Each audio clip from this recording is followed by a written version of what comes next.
Dando continuidade à aula introdutória de hoje, vamos falar um pouco sobre os EPIs, que são os equipamentos de proteção individual. Vocês vão ver também esse assunto sobre EPIs nas disciplinas de biossegurança, vão ver também na disciplina de saúde do trabalhador, porque basicamente a área da saúde, em especial a área de enfermagem, utilizam muito esses equipamentos, porque a gente está a todo momento manipulando os pacientes, manipulando exames do paciente, fluidos dos pacientes e mexendo em equipamentos que entram em contatos com esses pacientes. Por isso, a importância da gente sempre estar se atualizando e sempre lembrar de utilizar esses EPIs. Infelizmente, a rotina dos profissionais de saúde em relação ao EPI não é muito eficaz. Com a pandemia, começou-se mais a ter um olhar diferenciado para esses EPIs. Muitas das vezes os profissionais eles negligenciam esse uso por achar que nunca vai se contaminar, nunca vai sofrer um acidente de trabalho, que nunca vai acontecer nada com ele. E também pela questão dos anos de experiência que eles têm, eles acham que qualquer procedimento que eles fazem não vai ter risco nenhum à sua saúde. Mas a gente não pode pensar nessa forma. Os EPIs estão lá para serem usados, né, para o nosso bem, para em prol da nossa saúde. Então a gente deve sim fazer o uso desses equipamentos. Então, gente, o que são os EPIs? São equipamentos de proteção individual. Então vai ser todo o dispositivo, né, de uso individual, como o próprio nome diz, é um EPI, equipamento de proteção individual, destinado à proteção de riscos suscetíveis de ameaçar a segurança e a saúde no trabalho. Temos o EPI e temos o EPC. Já o EPC são os equipamentos de proteção coletiva. Quando eu falo em coletivo, eu estou me referindo a quem? A outras pessoas. Então, são equipamentos que vão proteger várias pessoas, né? Ao mesmo tempo, vão servir para proteger várias pessoas. Nesse nosso caso aqui, a gente fala do EPI. EPC, vocês vão ver também na disciplina de saúde do trabalhador. Então, esses equipamentos, gente, a gente deve utilizar na nossa rotina de trabalho, utilizar de forma correta, verificar a qualidade, né, e a segurança desse equipamento para ver se não tem nenhum dano, né, que possa nos prejudicar. Temos uma lista básica de itens, né, de EPIs na nossa área de enfermagem, que são aqueles equipamentos que a gente mais utiliza no nosso dia a dia. Temos o clássico, né, aqui, que é a luva. Nós temos dois tipos de luva. Temos as luvas de procedimentos e as luvas estéreis, tá?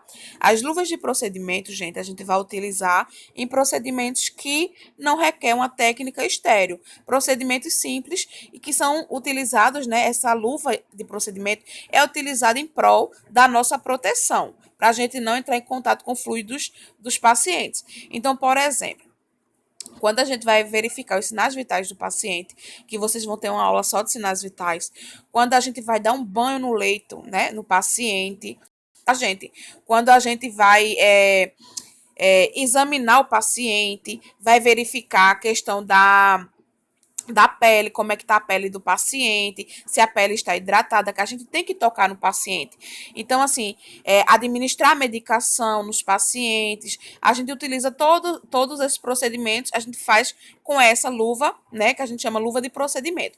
Já a luva estéreo é uma luva, gente, o próprio nome já diz, é uma luva que já vem de fábrica esterilizada.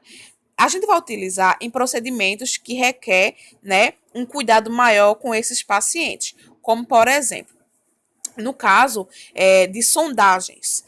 No caso, o enfermeiro, tá, que faz a sondagem, técnico de enfermagem não faz, mas ele auxilia. Sonda vesical de alívio ou sonda vesical de demora, que vocês vão ter também uma aula só sobre sondas.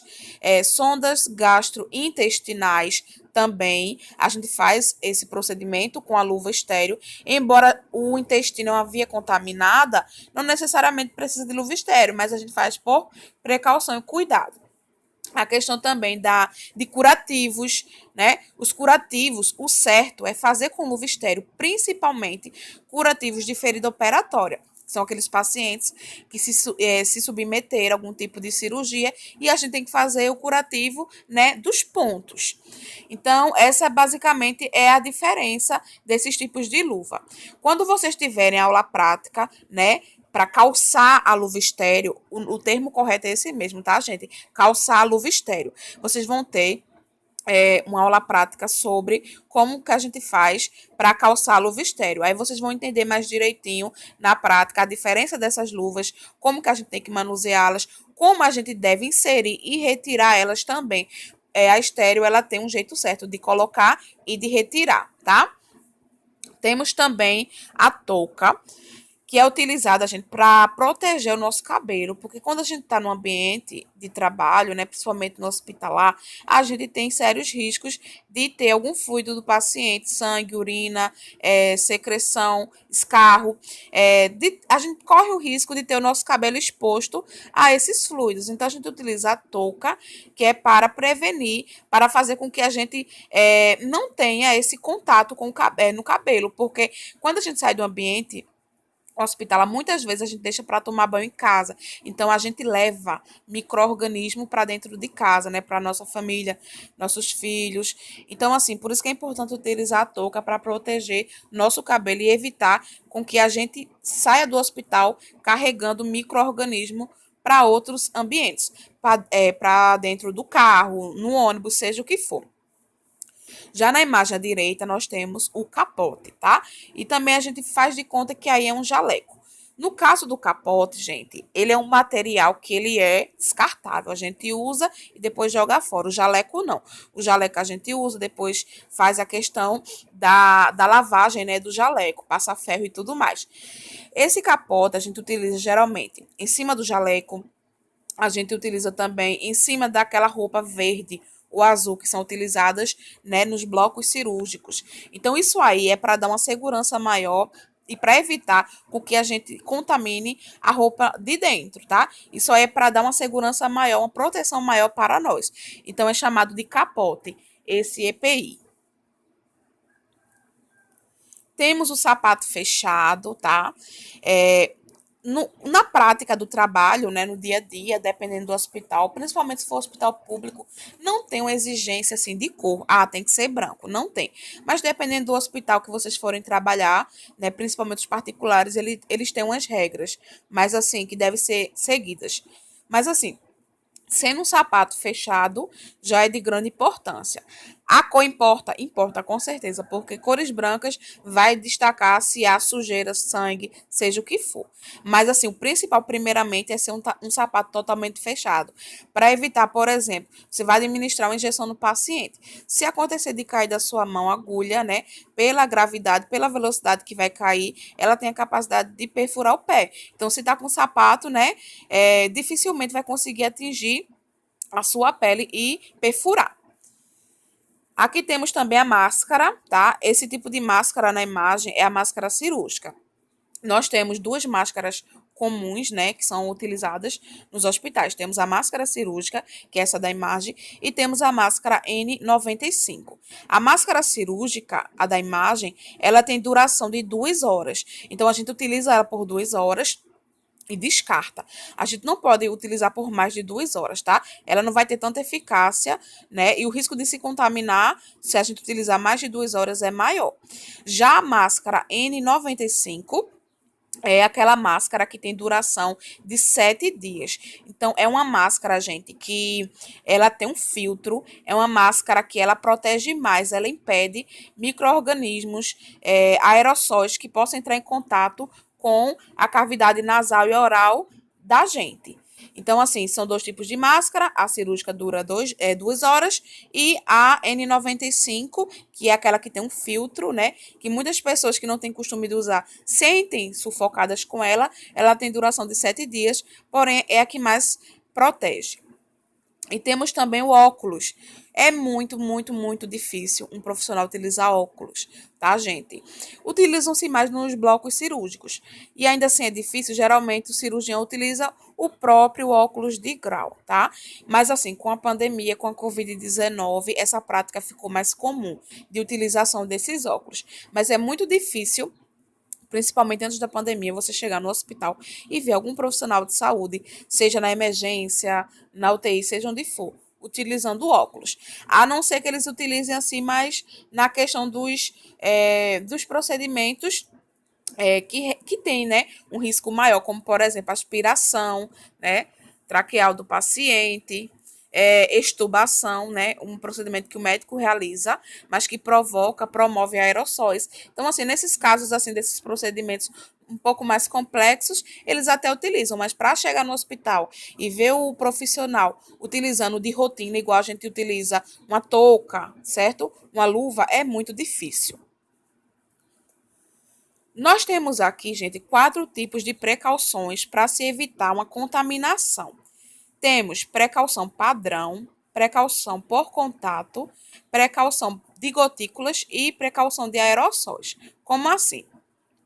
O que é padrão de todos os profissionais de saúde fazerem antes de entrar em contato com o paciente e depois de entrar em contato com o paciente? Higienização das mãos. Com a pandemia também, né, a maioria das pessoas agora sabe o método, né, o jeito correto de higienizar as mãos. Vocês também vão ter uma parte de outra aula sobre isso. Então, gente, antes de manipular medicamento, antes de administrar medicamentos, após ter contato com o paciente, de ter aferido a pressão dele, por exemplo, temos que fazer essa higienização das mãos. Isso é padrão para todos os procedimentos. Já a precaução por contato é a gente utilizar, né, meios, equipamentos para evitar com que a gente tenha infecções na pele, né, de uma possível doença que o paciente vem apresentar. Aí a gente utiliza basicamente o quê? Luvas e avental, que no caso é capote também, né, que a gente pode chamar, e jaleco. Já a questão de gotículas e aerossóis é o seguinte, gente. Para proteger a gente contra gotículas do paciente, né? Quando ele tosse, quando ele fala, a gente utiliza comumente a máscara cirúrgica. Já os aerossóis, que são partículas menores, tá? Que a gente dificilmente vê ao olho nu, a gente utiliza a máscara N95, que é aquela que eu falei, que ela tem um filtro, que ela protege mais, que ela evita com que a gente inale, né, os aerossóis de outra pessoa. Então, gente, é para questão, essas gotículas e aerossóis, para a questão de transmissão respiratória de alguma doença. Enquanto as gotículas, né, são partículas maiores, né, partículas maiores que a gente chama de maiores que 5 micra, que é a unidade, né, o tamanho da gotícula. Nos aerossóis, são partículas menores de 5 micra. Não sei se vocês estão entendendo, mas gotículas são maiores e aerossóis são menores. Então, quanto maior a gotícula, uma máscara cirúrgica, ela pode inibir, fazendo com que a gente esteja mais protegido. Já os aerossóis tem que ser uma máscara específica para evitar essa transmissão respiratória de alguma doença. Aí a gente utiliza a máscara N95. Em relação aos EPIs, tem uma ordem certa de inserção e de retirada, tá, gente? Aqui são os EPIs básicos, os EPIs comuns do dia a dia. Para inserir os EPIs, a ordem é avental, máscara, óculos e luvas. Já para retirar os EPIs, é ao contrário. Se eu comecei pelo avental, máscara, óculos e luvas, eu vou retirar pelas luvas, óculos, máscara e avental. Podem ver que ele inverte a ordem, né? Se é de cima para baixo, a gente retira de baixo para cima. Por quê, gente? A gente tem que tirar do mais contaminado para o menos contaminado.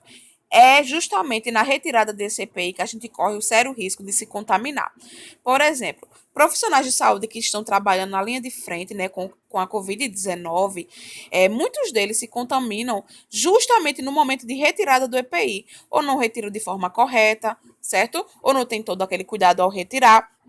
Por isso que tem uma ordem lógica de retirar esses EPIs. Eu não digo nada você colocar os EPIs na ordem que quiser, mas pelo menos na hora de retirar, tente retirar na ordem certinha para evitar contaminação. Então, para quem quer seguir, ó, isso aí é o certo. A sequência de colocar e a sequência de retirar esses EPIs. O que diz a NR 32 sobre EPIs de enfermagem? NR, gente, é norma regulamentadora, que isso aí vocês vão cansar de ver na disciplina de saúde do trabalhador. Então, quais são os pontos principais que ela fala sobre EPIs? Os EPIs deverão estar à disposição em número suficiente nos postos de trabalho. Então, assim, nem deve ter de mais e nem deve ter de menos, tá? Devem ser avaliados diariamente quanto ao estado de conservação e segurança, porque dependendo, né, vem muitos com defeitos de fábrica, muitos com a qualidade baixa, então assim, luvas que se rasgam fácil, touca de cabelo nem se fala, né, é um material muito fraquinho. Mas assim, eles devem ser avaliados diariamente para ver realmente a qualidade, para não ter que ter algum acidente, né, conosco. Imagina, você tá lá fazendo procedimento, uma punção venosa e a luva se rasga e você tem uma lesão na pele e o sangue do paciente entra em contato com a sua pele. Então é complicado. A quantidade deve ser suficiente para imediata substituição em caso de contaminação ou dano. Então, assim, o EPI não deve ser assim, se tem 8 técnicos de enfermagem, 2 enfermeiros no plantão de 12 horas, vou colocar 8 luvas, 8 toucas. Não, também não é assim. Tem que ter um extra, uma quantidade, né, extra, que deve ser utilizada para substituição nesses casos de contaminação, né, de dano, essas coisas. Em relação, gente, a quimioterápicos antineoplásicos, o que são isso? São medicamentos, né, que profissionais que trabalham no setor de câncer, de oncologia, administram nesses pacientes. Então, assim, quando eu falo é vedado, significa é proibido. Então, vedar significa proibir. Prestem atenção nesses termos, porque isso cai muito em concursos. Também eu gosto de colocar na minha prova. Então, quando eu falo que algo é vedado, significa que algo é proibido, tá? É proibido, gente, a gente fazer qualquer tipo de atividade em relação a quimioterápicos, né, antineoplásicos, na falta de EPI. Por quê? Esses medicamentos para câncer, qual o objetivo deles? Matar as células cancerígenas, não é isso? Imagina o profissional de saúde manipular esses medicamentos sem luva, por exemplo. Pode ocorrer, pode acontecer sim de ter alguma mutação e aquele medicamento que caiu na pele pode começar a matar as células saudáveis do profissional. Então, assim, gente, por isso que tem que ter EPI. Eu ressalto aí em relação a quimioterápicos antineoplásicos, mas serve para qualquer tipo de procedimento local no hospital. A partir do momento que o hospital não oferecer EPIs, a gente tem o direito sim de se recusar a trabalhar na falta de EPIs. Primeiramente tem que ser a nossa segurança, para depois ser a segurança do paciente. O que muitos profissionais fazem, por exemplo, traz de casa, compra. Muitos fazem uma cotinha, juntam um dinheiro e compra para a equipe. Porque, assim, infelizmente acontece, principalmente no SUS, de hospitais terem faltas, né, de EPIs ou terem, porém, muito limitados. Então, infelizmente, né, isso pode acontecer. Aí, ou a pessoa se recusa a trabalhar, ou tem que dar um jeito. A maioria tenta dar um jeito.